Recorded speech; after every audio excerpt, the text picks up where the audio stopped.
Hello everyone, I am Renown Zero, and we are back again with yet more detractors and leftists who can't meme, because they always seem to make these weirdo memes that make no sense and they're not funny. Memes are typically supposed to be funny, supposed to be jokes about something that's real life. But we're going to get right into it here, starting with good old Movie Bob, who says, all the same people who told you that Captain Marvel faked its box office success and that woke critics pre-coordinate their media narratives for politics are out with identical talking points for a political org's propaganda movie that pre-booked its own theaters. So, these are things that were proven to be correct. So, I don't know what you're talking about. The fact that multiple news media sites typically have the same talking points is quite humorous.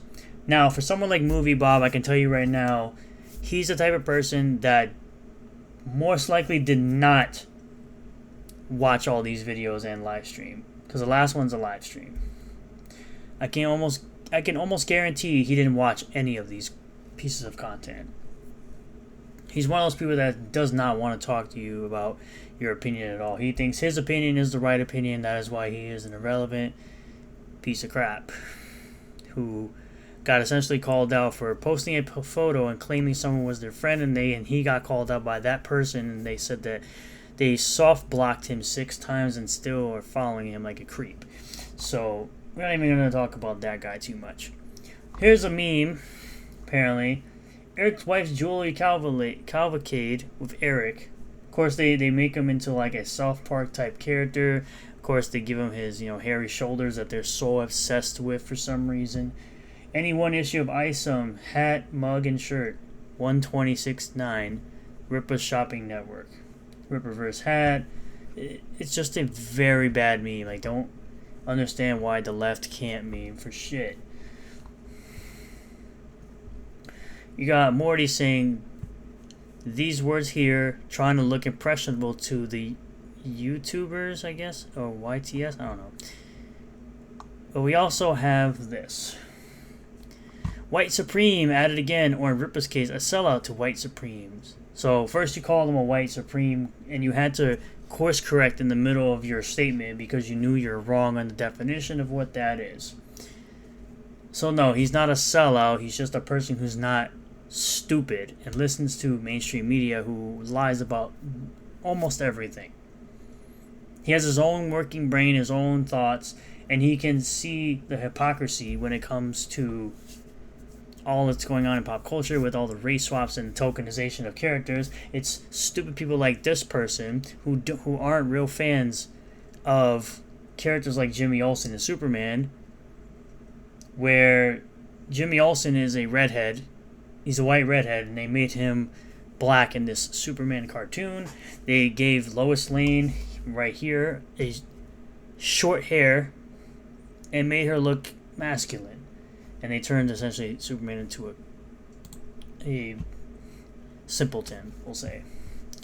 He's all these things and all these things. Of course, he tries to shield himself by saying he's friends with people who are gay, trans, non-binary, and beyond. I don't really get any of that. I will always remain an ally. My page will always be a fortress and by extension a safe space, because you're a pussy, station to get away from while I proceed to Death Star bigots and haters. The only person that's hating is you. You were literally hating on a black man's success. And you're trying to act like you're some type of comic book fan when you don't even know that Jimmy Olsen was white, not black. This is the type of thing that he is actually for. So, this just made me realize that black white supremacists, that's not a real thing, by the way. That's a mainstream media talking point. That's the thing that they called Larry Elder, that he's the blackface of white supremacists. Like, are you really that stupid that you can't think for yourself and go, the definition of this word makes no sense, but I'm going to go along with it anyway because it fits my narrative of dumbassery. And that is effing insane to me. Tap dancing little this word. Of course, here's the response to this. Again, this is a 2-year-old video that Eric July made about someone doing a race swap back and a fixing of Lois Lane to make her look feminine. when they're trying to make her look masculine in this cartoon. That's that. Yep, boom. 1.83, which as of this recording, Rippaverse ISO number 2 is currently sitting at 1.834 million. 10,530 cover A, 10,989 cover B, closing in on 11K, 3,540 cover C's, and over 1,000 of cover D's, with 1,561 total books donated. 2 months to go. So, for anyone who doesn't know, covers D, signed and graded, was just added to the campaign. So that's yet another item that people can purchase. That's some artwork. He's very good. This guy here, very good artist. Very good artist, right? We have Mike Partka, and that's how you say his name. He's actually one of the people who criticized the color of trucks in the ISOM comic book. He's not exactly what we call a detractor, but he is a person who criticizes the book and says things like what I said, like the truck being different colors and pages. He wasn't too happy with the fact that this clip was placed here.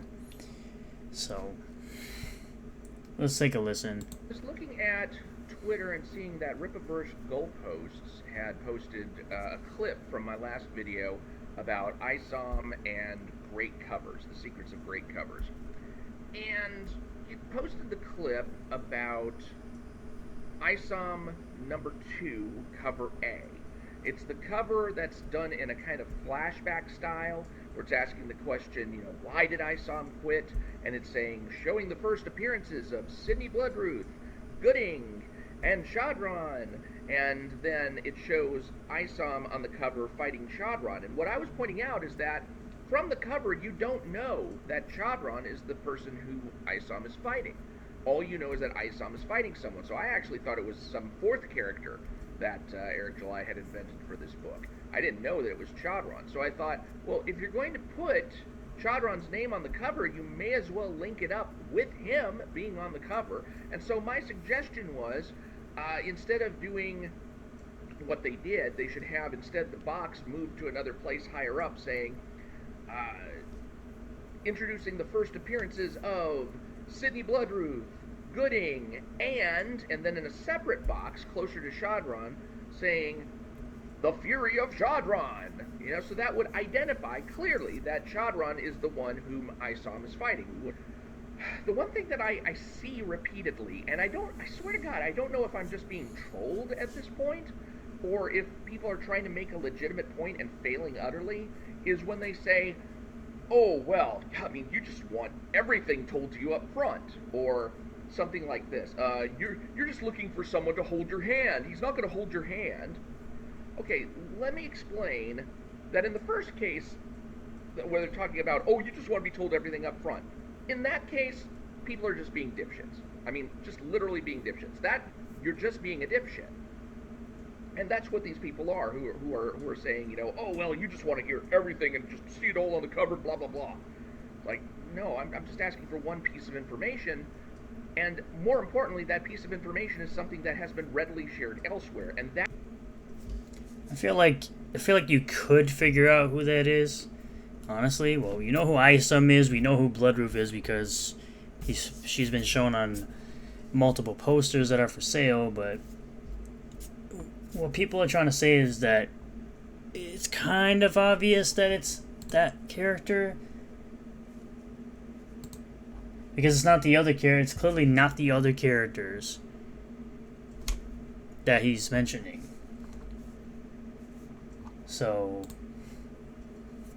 I'm just saying, I don't hate this guy. I think he has some. I think he might have some legitimate criticism, but I think the truck thing was a little silly, to be honest.